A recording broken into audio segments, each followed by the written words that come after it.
وہ بڑا حیران ہوا کہ بادل سے آواز آ رہی.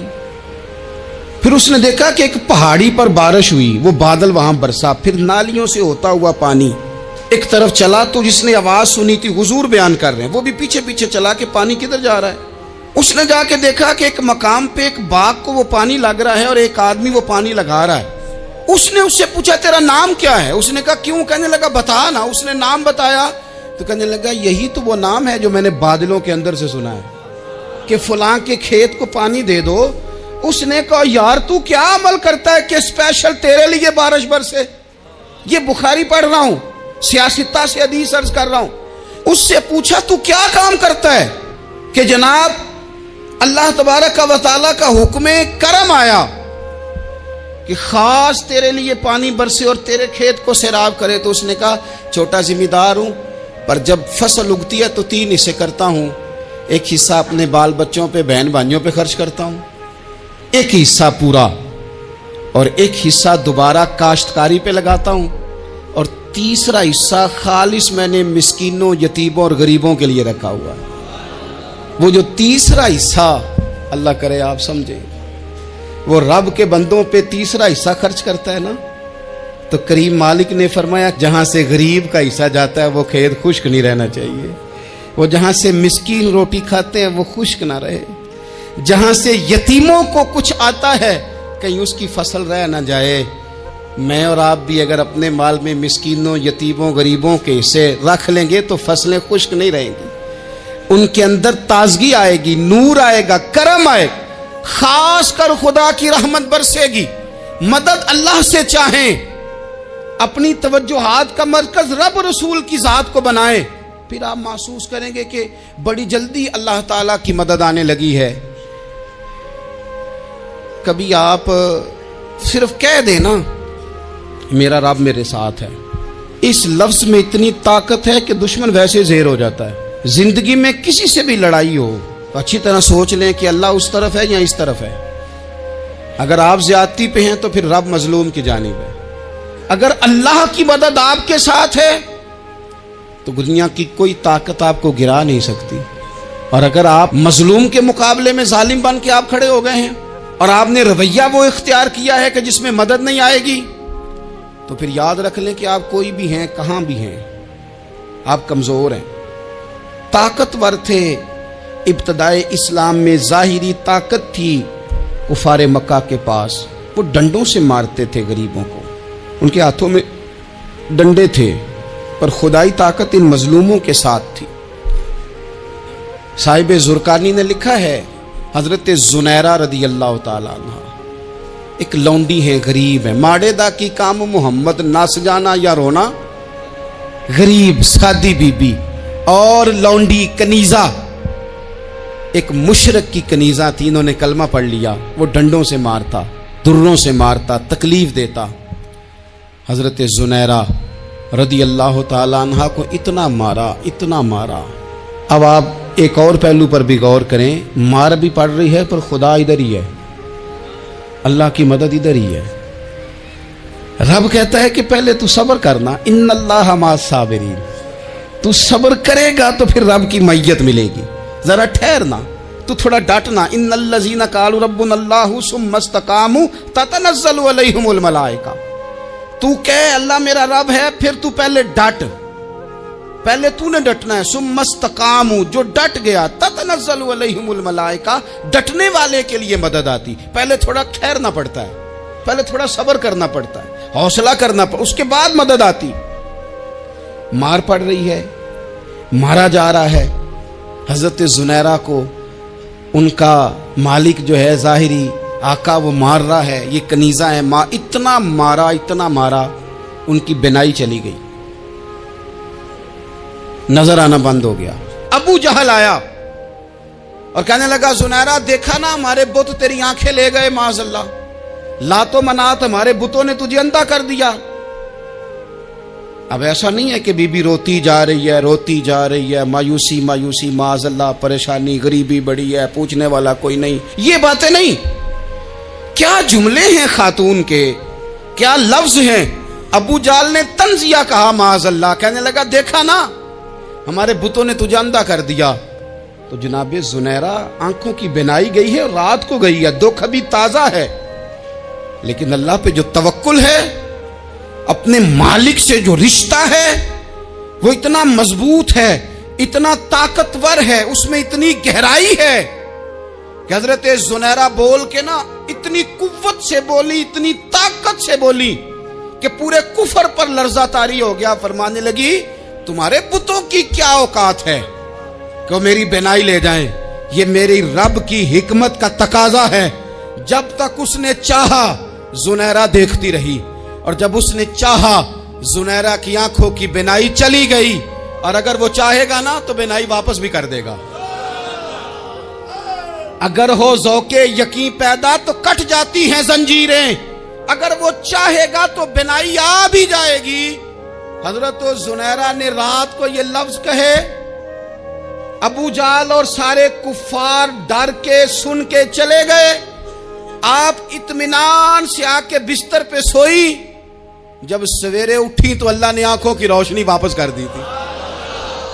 آنکھوں کی اب چھڑی پکڑی ہے، بازاروں میں گھومتی ہے، کہتی ہیں بلاؤ کدھر ہے تمہارے نعت و منات، دیکھو میرے رب نے روشنی واپس کر دی۔ آ کر میرے ساتھ ادھر آ، ستمگر ہنر آزمائے، تو تیر آزما ہم جگر آزمائے۔ بیمار لوگوں یاد رکھو، کہہ دیا ڈاکٹر نے کہ تو بڑا بیمار ہے، تو بڑا کمزور ہے، یہ ہو گیا وہ ہو گیا، تو ڈاکٹر اپنے علم کے مطابق بات کر رہا ہے، ہوگا تو وہ جو میرا رب چاہے گا۔ کمزور ہو جانا، پریشان ہو جانا، تکلیف میں آ جانا، پتہ نہیں بات ہو گئی ہے تو جانے کیا ہو جائے گا۔ اپنی زندگی کے اندر اپنے رب سے رشتہ مضبوط کریں، رسول کائنات سے رشتہ مضبوط کریں، اللہ والوں سے رشتہ مضبوط کریں۔ حضرت زنیرہ نے پیغام دیا کہ زندگی میں جو جینا چاہتے ہیں تو وہ رب کا نام لے کے جی سکتے ہیں، جو اپنی زندگی میں خوشیاں دیکھنا چاہتے ہیں تو رسول اللہ کے نام پر خوشیاں دیکھی جا سکتی ہیں۔